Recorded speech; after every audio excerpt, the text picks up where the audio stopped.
Sekali lagi shalom. Saya teringat sekali waktu malam terakhir, kemudian Profet David berkata, tidak ada air mata lagi, no tears more. Saya tahu kita nggak pernah akan ada air mata duka cita. Kita nggak akan ada air mata kesedihan. Kita nggak akan ada lagi air mata self pity. Kita akan nggak ada lagi air mata sebagai mental korban. Tapi yang ada adalah air mata sukacita. Air mata yang lahir dari ucapan syukur. Karena apa? Karena anugerah Tuhan mempersona setiap kita. Yang mengerti boleh sama-sama kita katakan amin, amin, amin. Oke, Bapak Ibu yang dikasih di dalam Tuhan, hari ini yang luar biasa. Luar biasa sekali. Kenapa? Karena setiap hari yang dijadi Tuhan adalah hari yang indah, hari yang luar biasa. Karena itu beri tos kiri kananmu, katakan hari yang luar biasa, hari yang luar biasa, hari yang luar biasa. Karena ini hari yang dijadikan Tuhan. Haleluya.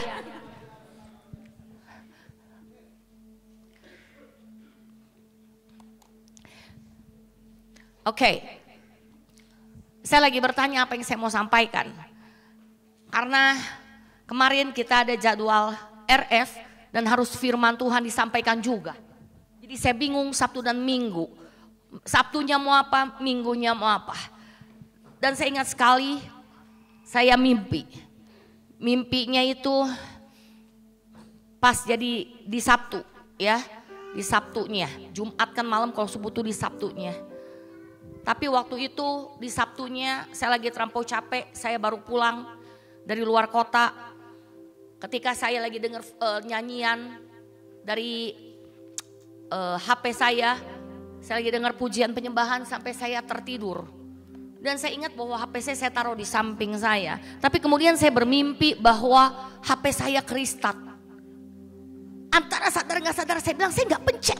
Karena saya tahu saya letakkan itu benar-benar seperti gak mimpi. Saya bilang enggak, saya enggak loh, saya enggak pegang, ada di samping saya. Dan saya lihat di dalam mimpi saya itu benar-benar kayak kejadian nyata. HP saya keristat satu-satu, dia hilang. Wow, ini hilang. Wow, saya gelisah banget, saya ketakutan banget. Saya pencet, jangan, gimana caranya mau stopin? Udah gak bakal keburu nih mau tanya siapa, gimana stopin? Tapi di dalam pikiran saya bilang tidak. Ini ada di samping saya. Kemudian saya bangun dan saya lihat betul itu ada di samping saya. Kemudian saya tanya Tuhan apa yang saya mau disampaikan? Tuhan bilang hari ini, ayo semua. Kita mau belajar sesuatu hal yang penting. Sama-sama kita mau buka kitab Yesaya. Kita mau ambil di kitab Yesaya. Yesaya 29 ayat 24. Sama kita mau buka firman Tuhan.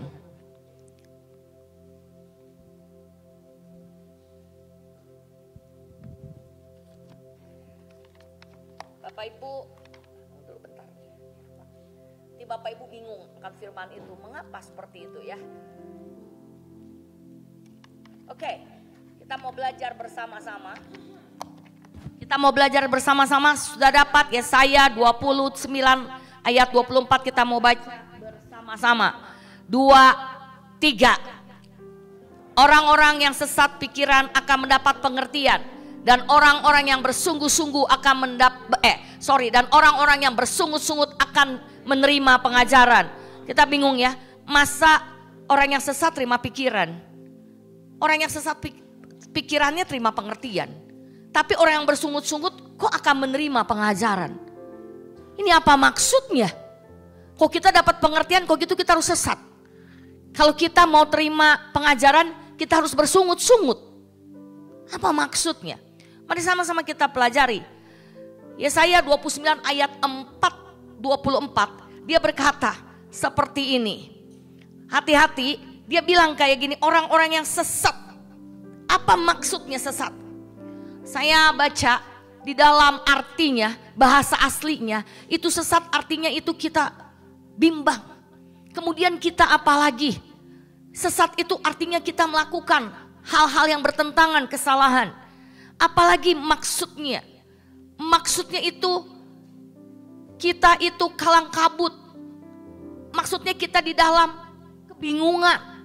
Kita nggak tahu arah, kita tersesat. Bapak Ibu, kalau engkau sedang mengalami seperti itu, kalau engkau seperti pikiranmu sedang menyesatmu, engkau tertipu, engkau di dalam tawanan, engkau bimbang, pikiranmu itu hanya seperti itu, bergumulnya di situ, terus setiap hari, bimbang terus, tertipu terus pikiranmu, tertawan terus, engkau ragu, engkau selalu pikiranmu kok yang kau pikirkan segala sesuatu yang negatif, yang salah. Pikiranmu menggembara, gak jelas, gak bisa. Abis mikirin ini tiba-tiba lari ke sini, lari ke situ, kayak ada arus yang membawa. Artinya apa? Dengar baik-baik, dia katakan orang-orang sesat pikirannya akan mendapat pengertian. Tapi Bapak Ibu tahu gak pengertian yang seperti apa? Pengertian yang kita dapat adalah pengertian wisdomnya, bukan wisdom. Tapi yang kita dapat adalah juga pengertian yang sesat. Bukan pengertian yang benar. Jadi kalau pikiranmu hari ini kau gak kelola dengan baik, kalau pikiranmu engkau gak mau kelola dengan baik, karena itu ketika engkau pikiranmu menjadi sesat, maka engkau punya pengertian. Tapi pengertiannya bukan wisdom, tapi pengertiannya adalah kesesatan juga. Pikirannya adalah hal-hal yang dimana negatif. Mengapa orang banyak yang punya negatif thinking? Mengapa orang banyak sekali pikirannya negatif? Kita sampai capek banget ketika orang terus ngomong negatif, dan negatif. Karena dia memiliki pikiran yang negatif. Kenapa dia memiliki pikiran yang negatif? Kenapa dia memiliki pengertian yang negatif yang keluar dari lidah bibirnya? Karena dia selalu pikirannya diombang-ambingkan. Dia selalu orang yang gak punya ketetapan. Dia selalu orang yang maunya itu di dalam hidup dia mempersalahkan. Di dalam hidupnya itu pikirannya nggak bisa memikirkan yang hal-hal yang sesuai dengan apa yang firman Tuhan katakan. Begitu gampang ketika orang ngomong A dia ikutin. Begitu gampang orang ngomong B dia setuju. Begitu gampang karena pikirannya sudah dikuasai. Dikuasai oleh apa Bapak Ibu? Dengar baik-baik. Banyak orang yang saya lihat, kemarin saya berbicara. Seolahnya dia wisdom. Seolahnya orangnya gile banget, keren. Berhasil, sukses. Semuanya sempurna. So perfect kalau kita lihat di luarnya. Kaya. Rumah banyak. Apartemen banyak. Anaknya sukses dua-duanya.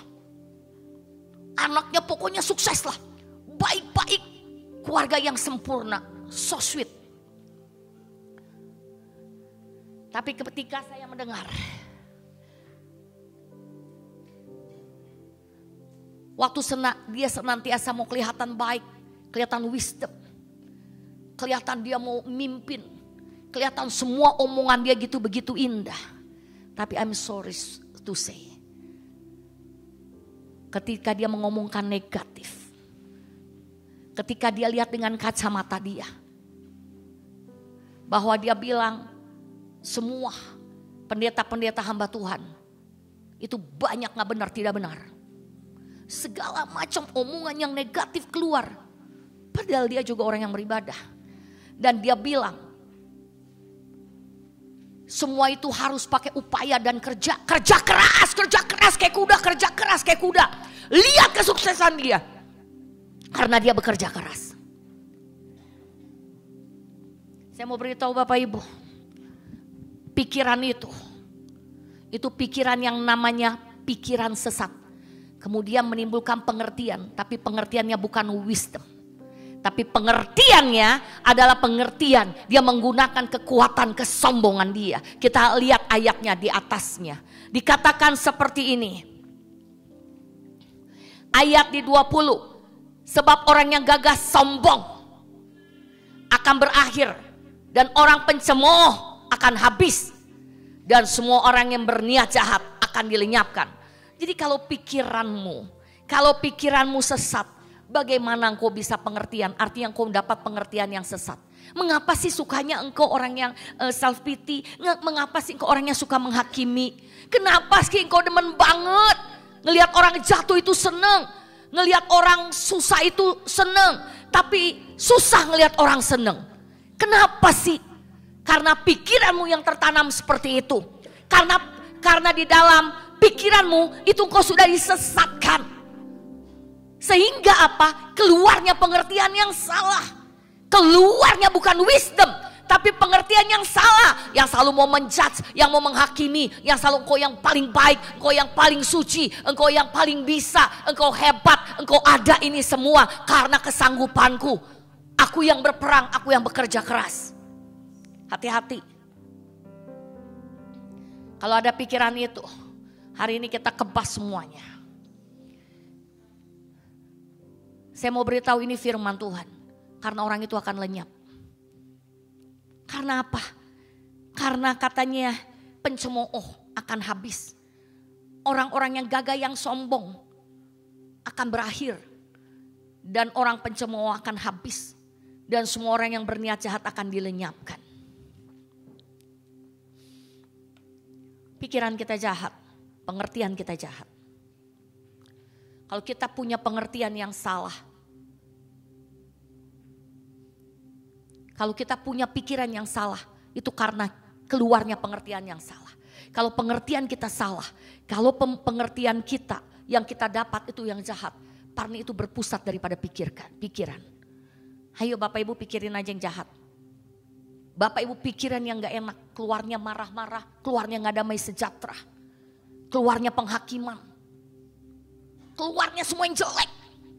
Boro-boro mau zero anger, akhirnya kita full anger. Betul. Karena kita pikirannya kita hanya mengisi semua yang seperti itu. Kenapa saya mau bicara seperti ini? Kita gak ada yang sempurna, saya gak ada baik. Dan saya juga gak mau ngomongin orang lain. Tapi saya hanya berdiri kepada firman Tuhan. Hari ini saya katakan di depan mimbar. Untuk semua yang hadir. Untuk semua yang ada, yang terkoneksi sama Fire City. Jangan sekalipun ada perkataan kita karena keluar daripada pengertian kita yang sesat, yang salah, yang bukan dari wisdom. Yang di ayat 20, kesombonganmu hancurkan. Itu bukan karena kuat gagahmu, bukan kekuatanmu, bukan kegagahanmu, tapi rohku kata Tuhan. Kemudian kedua apa lagi? Kalau engkau di sini disebut kau suka pencemooh, aduh ini yang paling kacau.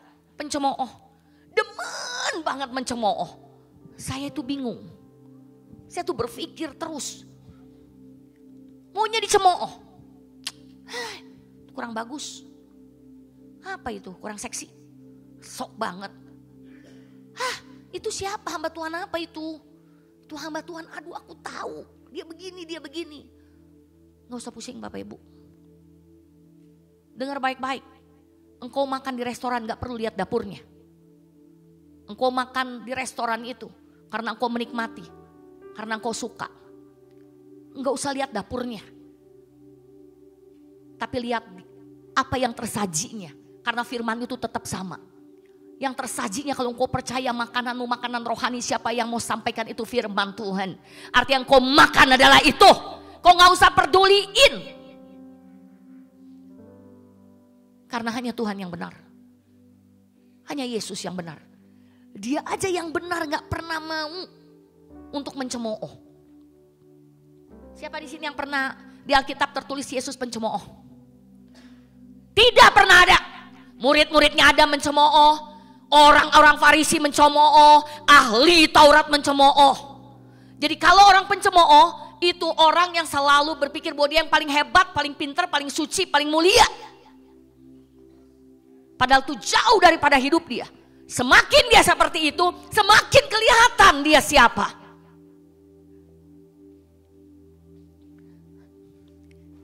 Saya mau beritahu hamba Tuhan bisa jatuh. Saya bisa jatuh. Wah, tentu aja bela diri sih. Karena memang kan coba, belum jatuh ngomongnya juga enggak gitu. Enggak, dari dulu saya ngomong sama. Ada seorang waktu saya dulu di tempat yang sama, waktu kita komsel, dia ngomong begini loh, dengan gamblang di depan semua orang.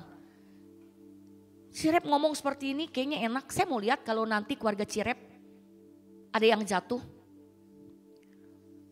Dia tapi bilangnya misalnya ada yang narkoba, itu serius, itu wanita masih ada. Saya mau lihat apa yang Cirep lakukan. Mau terus ngelayanin Tuhan? Saya mau lihat. Dia bilang apa yang Cirep lakukan?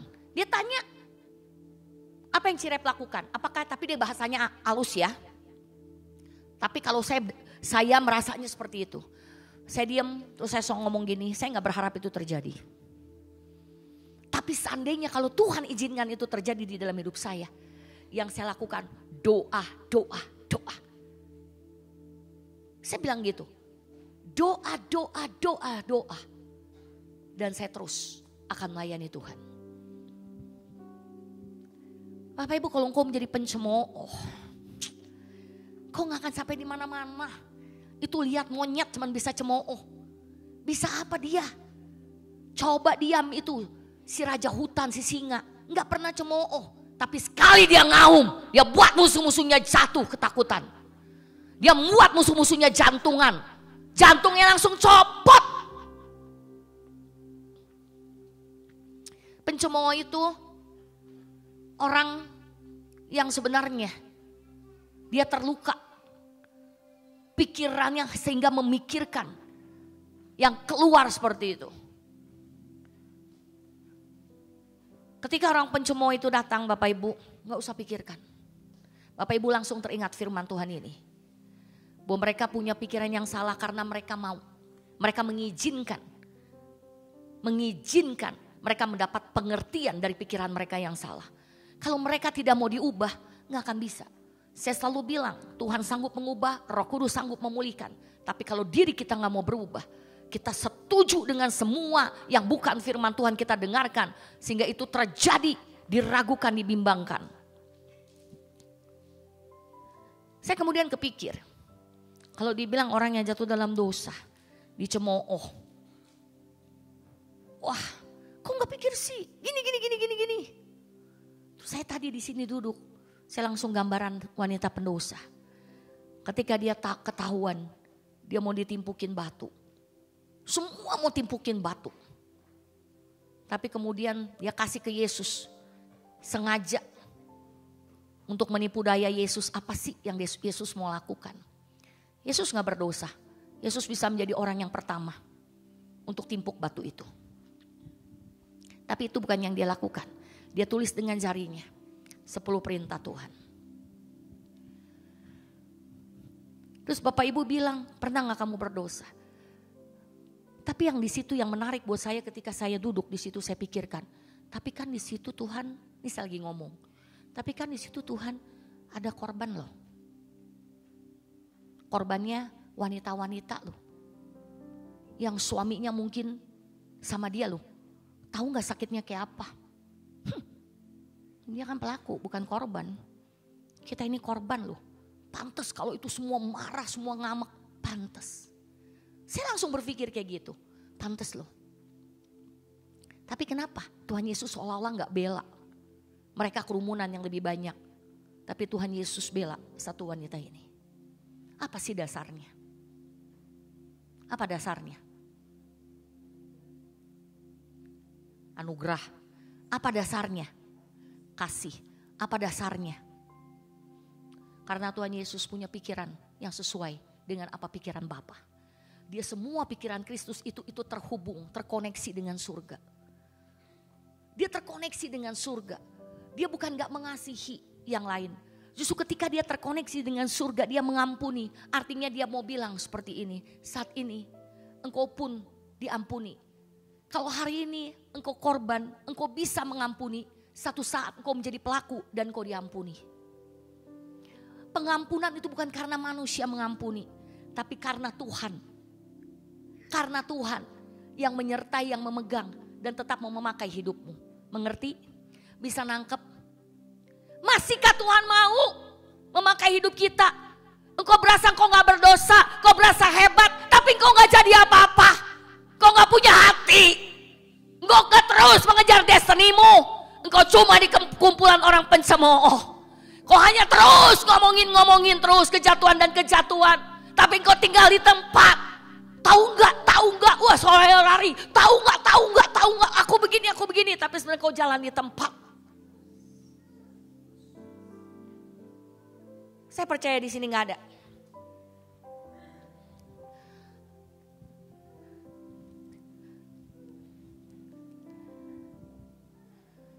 Oke.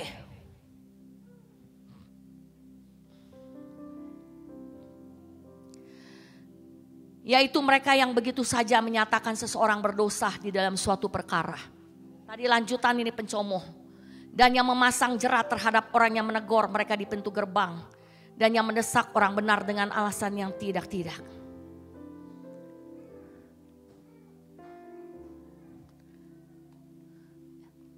Itu kumpulan yang seperti itu hari ini kita nggak ada di tempat ini. Saya berdoa, setiap kita sudah dibenarkan, setiap kita sudah dikuduskan, setiap kita mempunyai pikiran yang benar. Kalau Bapak Ibu bilang seperti itu, nggak pernah ngerti sih. Saya lagi nggak mau klarifikasi. Saya nggak penting untuk mengklarifikasi, tapi saya mau mengajarkan kepada semua yang bersama dengan saya, bahwa pikiran yang salah, pikiran kita yang bimbang, yang ragu, yang disesatkan, yang kita duduk di dalam kumpulan pencemooh, engkau akan mempunyai pengertian yang salah. Engkau nggak akan punya wisdom. Engkau lagi bertolak belakang dengan apa yang firman Tuhan katakan. Saya nggak bisa atur pikiran orang lain, saya nggak bisa atur. Tapi yang saya bisa, saya selalu perkatakan firman Tuhan. Supaya kita ada di dalam pikiran yang benar. Pikiran yang sesuai dengan pikiran Kristus. Saya mau kasih tahu ini bukan sebagai pembelaan diri, tapi sebagai menguatkan orang-orang. Kalau engkau di posisi, mungkin kau pelaku, karena kita kan orang lain itu holy ya. Kalau kita unholy, kita orang berdosa, mungkin kita sudah pernah melakukan dan ada korbannya. Misalnya kita tipu orang, kan ada korban ya. Misal, betul apa enggak? Kita punya hutang, kita belum bisa bayar, kan ada korbannya dong yang diutangi, betul enggak? Ya kan? Bener kan? Nah seperti itu. Terus kita langsung, lihat itu. Kita menjadi orang, kalau orang yang seperti itu hati-hati. Itu tipenya selalu mau menghakimi, menuduh. Tipenya selalu itu kita merasa yang paling benar. Karena kita merasa bahwa kita ini kadang-kadang baik-baik loh. Tapi coba mau gak hari ini kita berpikir bahwa ya kita ini mau berpikir gak? Kalau kita orang-orang bilang kita pelaku, tapi kita selalu mau mentalnya korban. Aku korban. Kita terus mau playing victim, susah. Susah banget Bapak Ibu. Pikiranmu pasti, saya yakinkan gak pernah ada wisdom. Pikiranmu disesatkan, pikiranmu selalu gak punya pengertian yang benar akan firman Tuhan. Saya tidak lagi membela diri. Kau berasa kau korban, tahu gak kau sering menjadi pelaku. Ketika engkau ngomong kasar aja kau udah sakitin orang, kau sedang jadi pelaku. Ketika perbuatanmu membuat salah satu orang aja kemudian itu menjadi lemah. Kau itu pelaku, Bo. Engkau makan, tahu dia salah hitung, kau senang. Hahaha, gue dapat berkat, kau sudah jadi pelaku. Mereka korban, betul? Gak ada di dalam hidup kita. Kita kadang menjadi pelaku dan kadang kita korban. Tapi kita harus punya pengertian yang benar. Harus punya pengertian yang benar. Tuh, anak kecil aja bisa begitu tuh. Marah, ya katanya, benar. Katanya. Kita harus punya pengertian yang benar. Kalau kita jadi pelaku, artinya kita tahu bahwa kita harus punya pengertian, itu salah. Itu kita harus berubah. Kita harus punya hati yang mau untuk datang sama Tuhan dibenarkan. Tapi kalau kita sebagai korban, kita juga punya pengertian yang benar. Kita gak mau sebagai korban, karena kita gak diciptakan sebagai korban, tapi kita pemenang. Bapak Ibu katakan kita pemenang. Pemenang itu gak punya mental korban. Kalau pemenang bukan punya mental korban, dia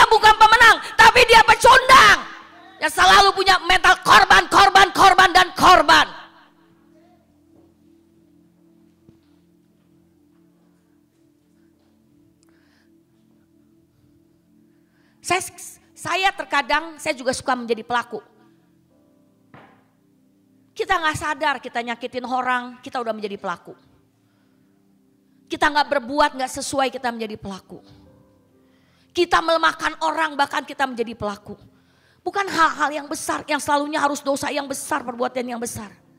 Tapi saya mau cerita, supaya Bapak Ibu imbang. Supaya Bapak Ibu bisa nangkep firman Tuhan ini. Waktu saya masih remaja, masih muda banget lah. Saya ingat banget, waktu itu kelas 5 SD. Saya gak pernah sangka ada seorang teman saya, teman baik saya. Yang saya percaya, saya mau ke rumah dia, mau makan di tempat dia. Tapi saya gak pernah nginep, saya gak suka nginep. Dari pagi sampai sore ngobrol, curhat-curhatan. Saya percaya banget sama dia, gila banget dia percayanya. Pergi selalu berdua, kemana-mana berdua. Saya gak sangka akan mengkhianati. Gak pernah sangka. Dia bisa seperti itu, bikin drama. Dia bilang, gue mau turun dulu. Pertama dia ngomong kayak gini. Ini penting. Saya mau beritahu, makanya anak-anak muda harus belajar. Untuk kita juga tahu, makanya firman Tuhan tuh gak pernah salah. Kan mau main ke kamar dia biasa kan. Enggak, hari ini kita jangan main di kamar. Kita ke atas. Loh, ngapain di atas? Karena kan saya percaya sama dia. Gak ada orang kok. Semua gak ada. Mamanya memang gak ada. Papahnya juga orang luar. Gak ada kok. Masa gak ada orang? Gak ada. Gak ada. Kakakku juga gak ada. Dia bilang, gak ada ya? Aman ya kan. Akhirnya saya main ke kamar. Baru sebentar tiba-tiba, tunggu ya gue mau ke bawah dulu. Mau ke WC. Saya begitu percaya, lu tidur-tidurannya kan kita tidur-tiduran berdua, ngerti gak cerita-cerita. Ya kan ngadepnya begini nih biasa kan, kepala di situ kita sudah kepalanya ke belakang, ngerti gak gitu kaki gitu kan. Lagi santai. Dan tiba-tiba apa yang terjadi, saya kaget. Pas saya dengar bunyi, kenapa bunyi pintu, saya kaget. Ternyata di situ ada kakaknya. Itu saya gila banget. Saya benar-benar ngalamin gila. Ini temen gue lo ngebohong, saya langsung tahu kok saya dikhianatin kayak gini. Tapi dengar ya para wanita, ini sekalian pelajaran. Kalau engkau hadapin gitu engkau gak boleh diam. Kalau engkau diam itu engkau mau. Jangan berpikir ketakutan selalu, saya takut. Pada suatu saat yang gak benar itu kok harus teriak. Teriak sekencang-kencangnya. Yang saya lakukan saya teriak sekencang-kencangnya. Mau tahu udah teriak sekencang-kencangnya. Dia kan dari pintu saya udah kaget, saya udah teriak sekencang-kencangnya. Gak ada yang tolong saya. Gak ada yang bantu saya. Karena semua sudah kong kali kong. Tapi Tuhan itu baik. Padahal saya belum percaya Yesus. Saya mengambil satu tindakan yang gila banget. Benar-benar itu gila. Saya gak mau, pokoknya gak mau bener-beneran. Udah gila. Saya gak usah sebutin dia dari negara apa. Saya gak usah sebutin Bapak Ibu. Dia campuran, saya gak usah sebutin. Tiba-tiba saya lihat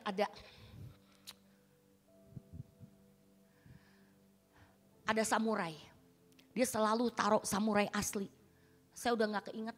Saya gak tahu itu gilanya kayak apa. Saya udah gak kepikiran, saya gak lurus. Saya pakai udah kayak orang sarap. Saya ambil tuh samurai. Saya tarik itu samurai. Dengan gila saya buka begini dan saya gini. Bukan buat bunuh dia. Saya buat begini. Udah gak kepikir itu berat kayak gimana, saya udah gak kepikir Bapak Ibu. Saya cuma taruh di ini saya, di leher saya bilang, maju. Lu gak lepasin lu maju, gue mati di sini. Akhirnya dia begini, saya lari. Saya sambil bawa begini kayak udah kayak orang gila. Saya gak bakal lupa, saya lari. Sampai ke bawah saya bawa terus itu, saya takut. Benar-benar saya bawa. Kemudian sampai saya lari terus ke bawah. Dia kan lantainya 2, ke bawah saya baru buang itu sampai di depan pintu dia. Kemudian saya lari sambil nangis, udah gak tahu kayak orang gila. Nangis sambil lari. Rumah saya sama dia itu cukup jauh. Sampai gak keinget, nangis terus ketakutan. Sampai di jauh. Akhirnya saya selamat. Saya kemudian sampai depan jauh baru saya berani. Kan cukup jauh, gak mungkin jalan. Saya naik bajai sampai gemetar-gemetar. Saya pulang. Saya gak cerita sama siapapun. Gak cerita sama orang tua saya. Gak cerita sama kakak saya. Gak cerita sama adik saya. Tapi yang ada saya pahit. Saya merasa saya korban dan saya pahit banget. Karena dia menurut saya walaupun saya gak terjadi apa-apa. Tapi menurut saya gila banget lu temen baik gue lu. Aduh baiknya udah gak tahu dah. Sampai kita udah ngucapin janji bersaudara. Saya bencinya bukan main Bapak Ibu. Aduh hidup saya penuh kebencian. Sampai saya benci, saya kata-katain dia setiap kali. Saya tulisin semua. Tentang dia ngata-ngatain yang jahat banget. Tiap hari. Saya pindah tempat duduk. Setiap dipanggil nama dia, setiap lihat dia saya mau muntah. Saya langsung ambil kertas, saya tulisin semua yang jelek. Begitu terus menerus. Sampai akhirnya kita berpisah. Saya lulus. Di SD saya masuk SMP.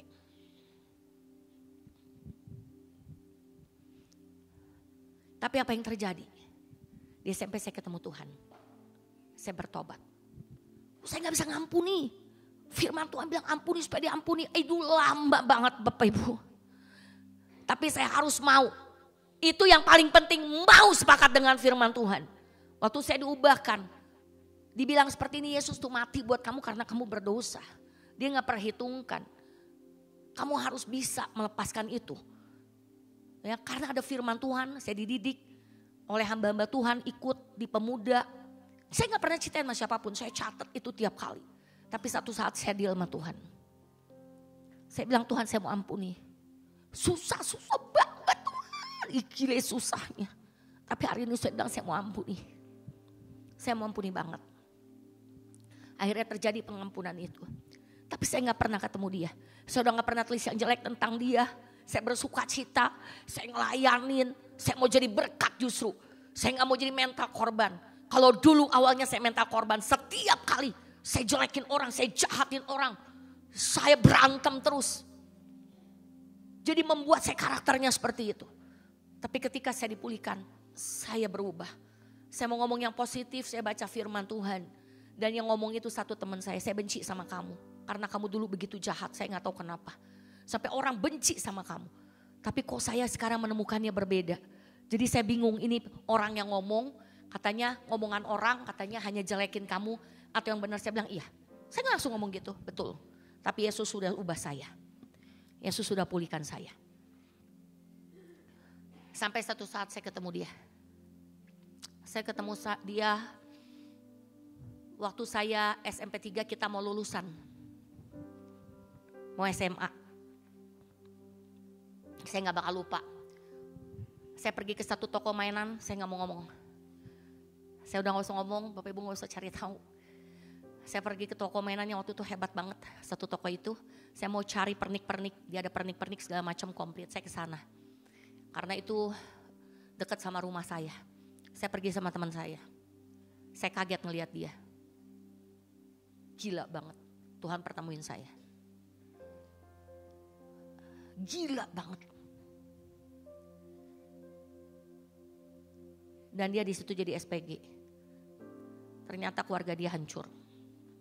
Dulu dia orang kaya banget. Dan dia harus jadi SPG sampai nggak lanjutin sekolah. Dia diterima karena dia badannya bagus, tinggi besar. Dari dulu juga dia memang keturunannya tinggi besar. Orangnya cantik. Saya harus akui, bodinya bagus, cantik. Dan dia ketemu saya kaget banget. Tapi apa yang saya lakukan, saya ingat banget. Saya sudah memikirkan semua pikiran yang Tuhan mau. Saya sudah sepakat dengan apa yang firman Tuhan katakan. Saya ketemu dia. Saya langsung, hai. Saya sebut namanya. Sampai hari ini saya masih ingat namanya. Hai. Saya panggil dia. Dia kaget. Muka dia pucat. Dan tidak bisa ngomong apapun juga.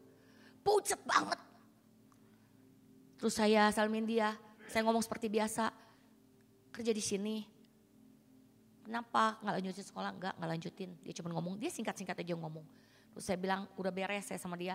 Oke, saya bilang saya mau balik. Yuk dadah, saya bilang gitu ya. Dadah. Saya ngomong seperti itu. Saya bilang intinya saya sama dia udah gak ada apa-apa. Saya cuma ngomong kayak gitu. Karena Tuhan Yesus sudah ituin saya. Sudah sembuhin saya. Sekarang dia bukan orang Kristen. Saya gak mau sebutin agamanya. Dia tahu semua. Dia bukan orang, dia gak kenal Tuhan. Tapi saya bilang, saya ngomong. Karena sekarang saya udah ke gereja. Saya kenal Tuhan, saya kenal Kristus. Terus dia pergi, dia tunduk muka. Dan habis itu saya gak pernah ketemu dia. Karena waktu saya sekali lagi pergi, dia udah gak ada di situ. Dan dia hilang, bagaikan angin. Jadi Bapak Ibu, kalau engkau selalu mau punya mental engkau sebagai korban, mungkin kita juga pernah menjadi pelaku. Saya gak bisa salin itu orang. Tapi yang paling penting hari ini, siapa yang mau dipulihkan? Hari ini siapa yang mau sepakat dengan firman Tuhan? Siapa yang mau setuju dengan pikiran yang ada pada pikiran Kristus? Apa yang Kristus lakukan? Apa yang Kristus akan pikirkan? Apa yang Kristus akan perbuat? Itu lebih penting daripada apa yang kau pikirkan. Kalau hari itu saya gak kenal Kristus, kalau hari itu saya gak diajar sama firman Tuhan, kalau hari itu saya gak punya pikiran Kristus, hidup saya selesai. Hari ini Rebeka gak pernah ada di mimbar. Hari ini saya gak pernah akan bisa melayani Tuhan.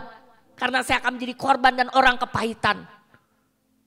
Saya gak bisa menyentuh yang gak tersentuh, menjamah yang gak terjamah, menjangkau yang gak terjangkau.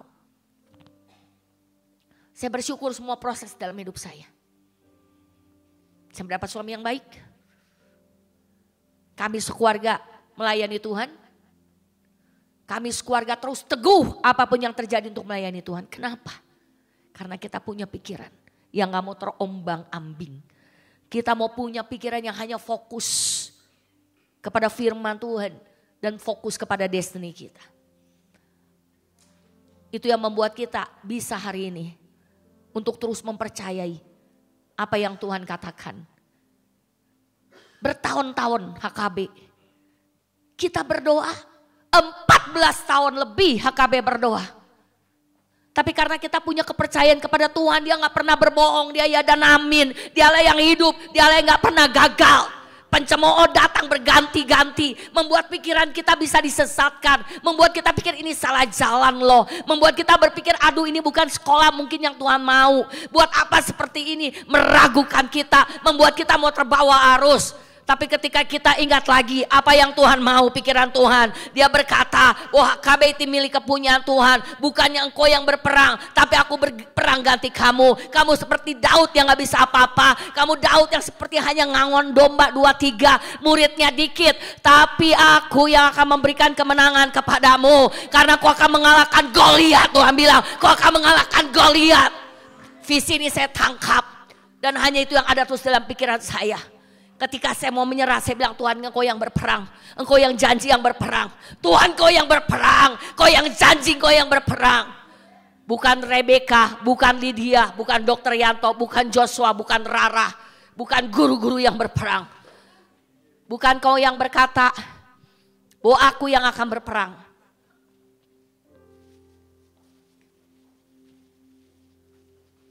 Aku yang akan berperang. Dan ketika pikiran kita setuju dengan apa yang Tuhan katakan janji Tuhan. Mau tahu Bapak Ibu apa yang terjadi? Mau tahu apa yang terjadi? Mendadak, tiba-tiba, suddenly.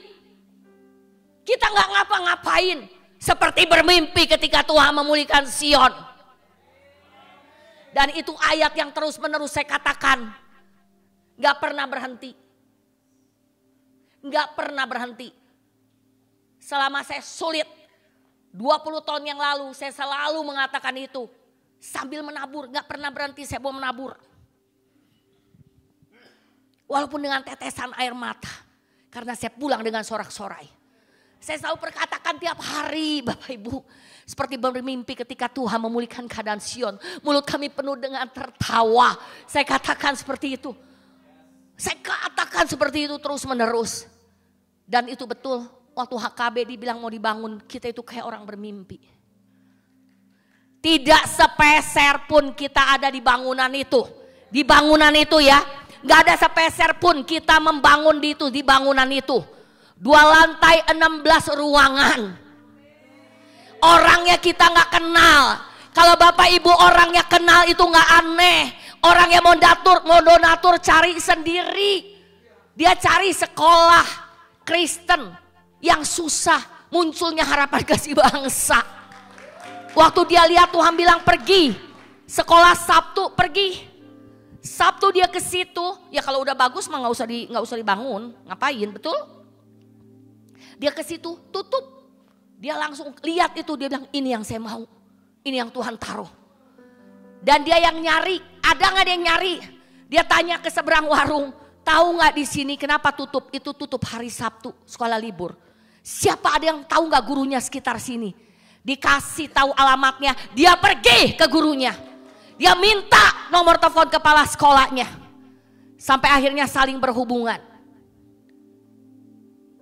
Tuhan bisa ubah segala sesuatu dalam hitungan detik. Karena itu pikirkanlah pikiran Kristus, pikiran yang di atas. Jangan kau memikirkan kelemahanmu, jangan kau memikirkan kesedihanmu, jangan kau memikirkan ketidakberdayaanmu, jangan kau memikirkan bahwa aduh hidupku kok begini, kok gak baik-baik aja. Kenapa saya mau ngomong seperti ini? Kalau ada anak-anak muda yang alami seperti itu, kau harus bangkit. Kau gak harus punya mental korban. Kau lihat destiny di dalam hidupmu. Sekali apapun rusak hidupmu, saya mau beritahu. Yang paling penting, kau harus tahu hatinya Tuhan. Pikiran yang ada di dalam Tuhan. Kalau nggak ngapain Tuhan datang ke dunia? Kalau nggak ngapain Tuhan datang ke dunia? Kalau semua udah baik-baik aja.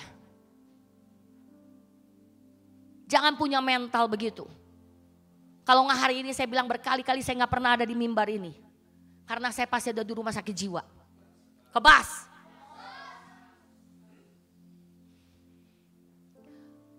Saya bersyukur banget untuk HKB, benar-benar thank you Lord. Gak ketahu mesti ngomong apapun juga. Karena buat saya itu setiap kali saya mikirin saya udah gak bisa berpikir cara Tuhan. Kalau hari ini saya berkata seperti itu, saya mau membangkitkan semua jemaat di tempat ini, semua pemimpin di tempat ini. Apa sih permasalahanmu? Apa sih yang kau hadapi hari ini? Sudahkah engkau alami hal-hal yang seperti itu? Kalau sudah bukan berarti engkau lemah. Justru kalau engkau sudah mengalami harusnya engkau terbang lebih tinggi lagi. Kalau engkau sudah pernah ada di titik itu harusnya engkau bangkit lebih kuat lagi. Saya suka ada di TikTok. Bukan badainya yang besar. Tapi karena perahumu yang kecil. Kita kalau menghadapi air bah, buat bahtera kayak Nuh yang besar. Persiapkan wadah hidup kita. Punya pikiran Kristus. Punya setuju dengan apa yang Tuhan katakan. Jangan menjadi orang-orang yang gadis bodoh. Hanya mau seperti ini. Tuhan, aku kan ditipu. Aku udah habis. Itu orang jahat yang nipu aku.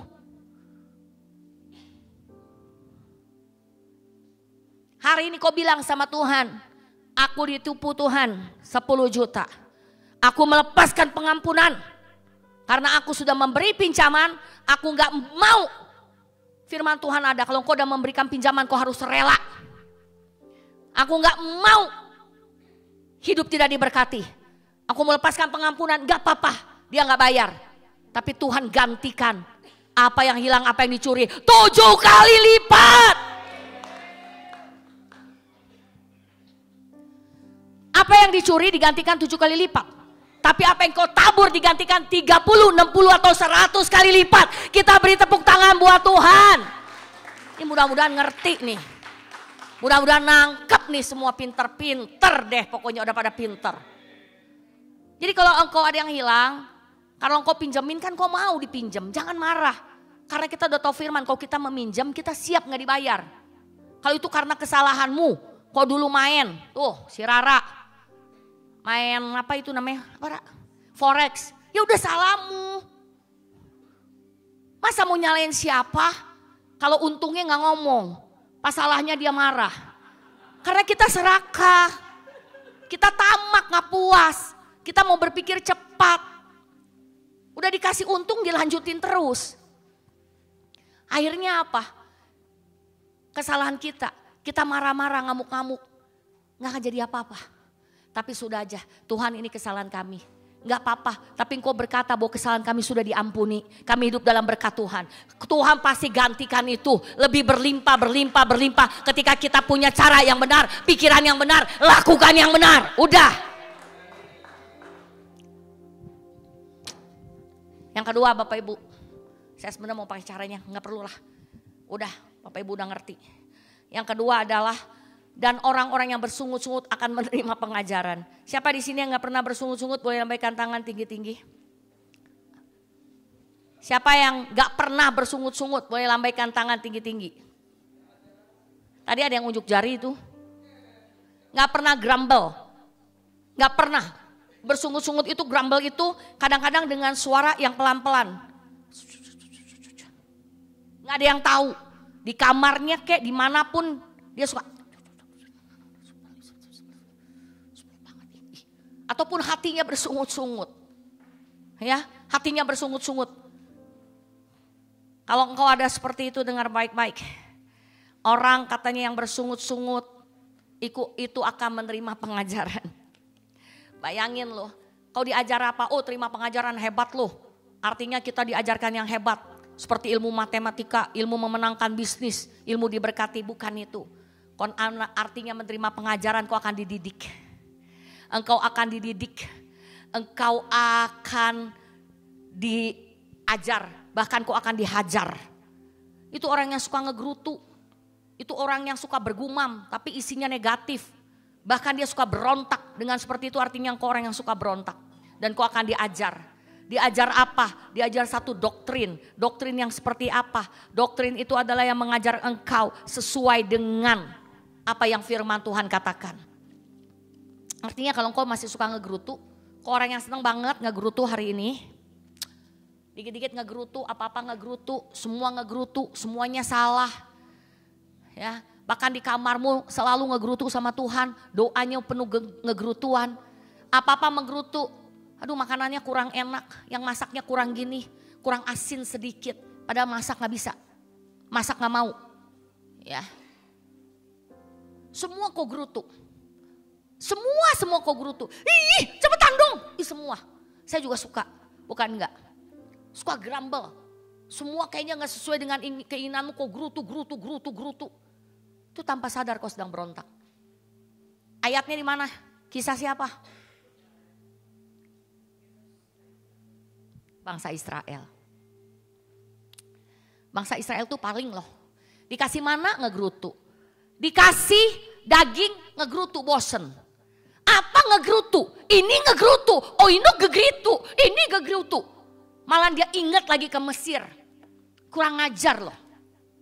Ini bangsa yang benar-benar berontak. Waktu dia ngegerutu, itu dia berontak. Tuhan udah tahu. Pemberontakan dia dimulai dari dia ngegerutu. Jadi hari ini Bapak Ibu, kalau engkau mulai ngegerutu, kau tahu ada pemberontakan di dalam dirimu. Kau mungkin lagi berontak terhadap keadaan. Kau lagi berontak terhadap sesuatu yang kau gak senangi.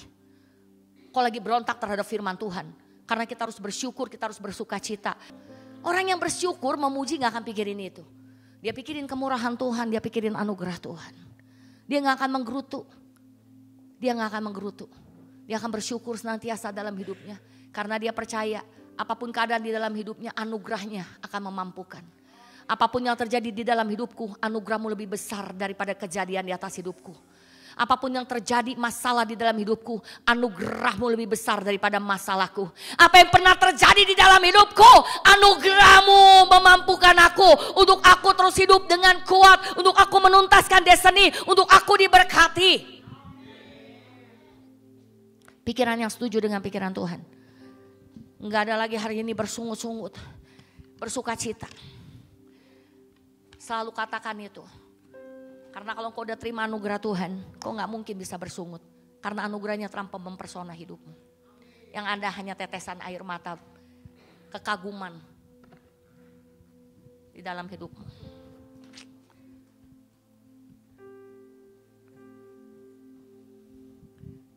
Jadi caranya supaya kita punya pikiran yang benar. pikiran yang sesuai. Kita gak perlu lagi mendapat pengertian yang salah, tapi kita orang yang wisdom, kita orang yang bijak. Supaya kita memahami bagaimana pikiran kita sesuai selaras. Ya, supaya kita gak apalagi tadi. Supaya kita itu gak perlu dihajar, gak perlu dididik karena kita berontak, gak perlu kita dihukum. Cuman satu aja saya mau kasih tahu. Kita punya pikiran Kristus. Apa yang Kristus pikirkan, apa yang Kristus lakukan, di situasi apapun juga ingat. Apa sih sebenarnya kalau yang Yesus lakukan, apa sih yang pikiran Kristus kalau dia dalam masalah ini. Ketika engkau di dalam badai, di tengah goncangan apapun juga, perahumu udah masuk ke air, kau pikir kau akan kelelap. Tapi engkau punya Kristus. Karena engkau memikirkan Kristus, pasti Kristus datang. Dan dia akan menghentikan badai, dia akan berkata, stop badai. Diam dan tenanglah, ketahuilah aku Allahmu. Maka badai akan berhenti, masalahmu akan berhenti. Sekarang apa yang kau imani, apa yang kau mau pikirkan, itulah yang terjadi. Saya berdoa Bapak Ibu punya pikiran Kristus, dan saya mau tutup dengan satu kesaksian. Karena menurut saya luar biasa, supaya kita dikasih pengertian yang benar. Saya baru mendengar kesaksian dari seseorang dan saya sangat terberkati.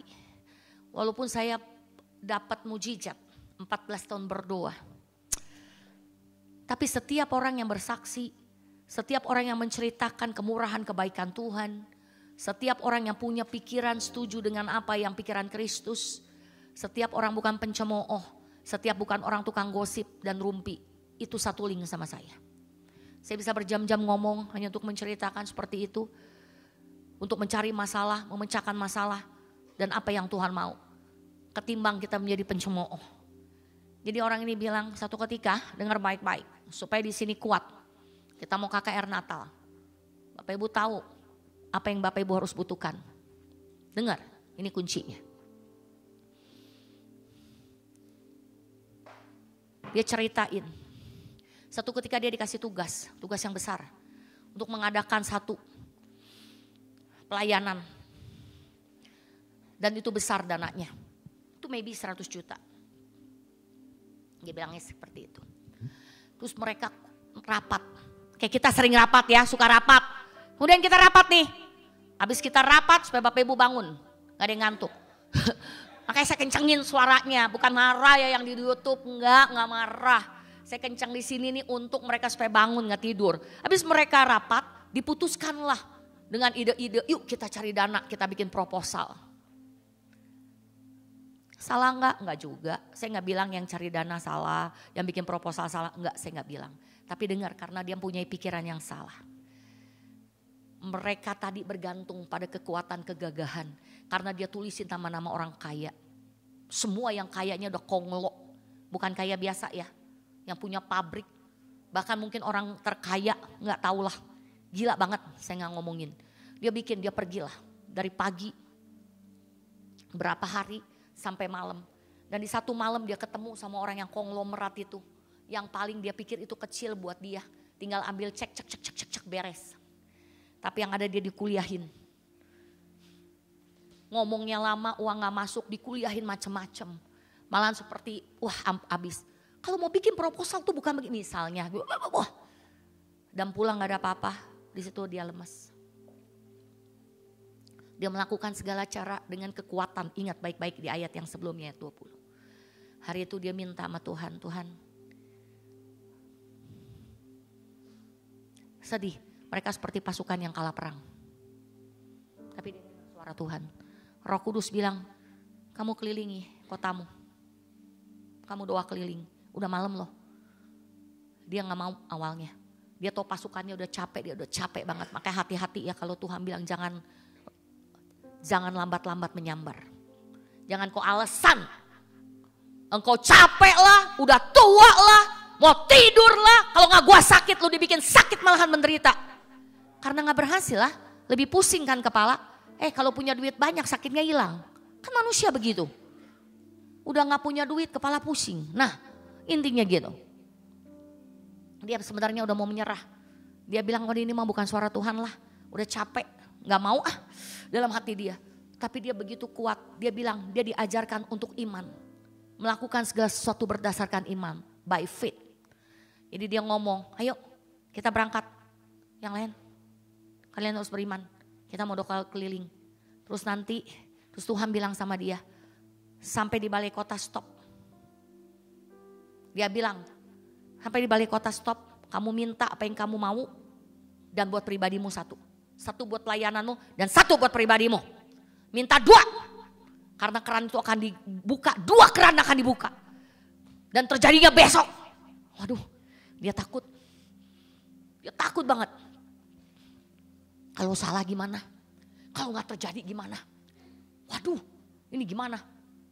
Tapi dia gak mau pusing, dia beriman. Karena dia dapetin, terus dia ngomong, oke? Dia sampaikan seperti itu. Akhirnya di balik kota mereka bikin tindakan profetik, doa, deklarasi, membuka keran. Artinya pembenaran sorga. Besoknya dia harus ketemu bupati minta izin. Tapi uang gak punya. Belum masuk. Tapi dia beriman, dia jalan. Karena dia udah dikasih waktunya. Sampai tepat di depan halaman. Di depan halaman tiba-tiba bunyi telepon. Hai. Tuhan, saya doa loh. Masa Tuhan suruh berkati kamu? Ayo kamu pikirkan apa yang kamu mau bilang. Dia bisa lupa. Tiba-tiba dia mendadak hilang. Gak mikir, betul. Kayak orang bego. Gak ada, saya gak ada. Gak ada, pribadi gak juga. Udah tutup telepon. Sebelum tutup telepon, ya udahlah. Kalau kamu gak ada, udah kasih rekening aja lah. Rekening pribadi kamu. Sama rekening pelayananmu. Sampai dia udah aja bilang, kenapa ya? Tiba-tiba mendadak masuk transferan. Dipenuhi dalam detik itu juga. Orang itu gak tahu apa-apa. Jumlah yang dia mau. Gitu besar. Sekaligus hari itu juga. Dan Tuhan mau bilang, kamu mau pakai cara apapun. Kalau pikiran kamu salah, gak sesuai dengan pikiranku. Keran berkat itu gak bisa terbuka. Keran berkat itu terbuka kalau engkau setuju dengan kunci-kunci surga. Kau harus tahu cara bukanya. Dan bukan itu aja. Karena udah ada titik bukti transfer, ada 2 transferan. Dan dia lihat di rekening dia.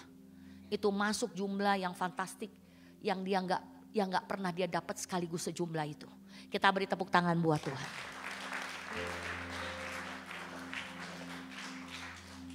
Hari ini saya cuma ngomong. Apa sih yang menjadi ketakutan yang ada di pikiranmu? Apa sih? Apa sih permasalahanmu? Apa sih traumamu? Apa sih kegagalanmu? Apa yang membuat kau takut sehingga kau gak punya iman? Hari ini kita mau belajar dan kesaksian ini memberkati saya banget. Sebenarnya jumlah apapun juga Tuhan sanggup mengadakan kalau itu memang apa yang Tuhan mau. Bisa akan ada telepon dari sorga. Bisa ada surga menelponmu dan menyatakan apa yang kau butuhkan, nak. Apakah kau butuh buat pelayananmu, butuh buat bisnismu, buat dirimu sendiri. Bahkan saat kita gak ingat, kita dibikin lupa, aduh aku gak tahu ya butuhnya apa. Tuhan tetap mengingat. Tuhan mengingat perjanjiannya. Mau tahu gak ini merupakan kekuatan buat saya. Karena itu ya percaya, semua tetap percaya. Ayo semua percaya. Kita sebentar lagi mau mengadakan Natal. Ayo semua kita bangun iman yang sama. Tuhan pasti menelpon kita. Surga pasti menelpon kita. Nanti tiba-tiba ada telepon yang mendadak. Seperti Lydia ya. Dia kan ditelepon lewat telepon. WhatsApp telepon. Jangan takut. Nanti ada yang bilang aku mau tanahmu.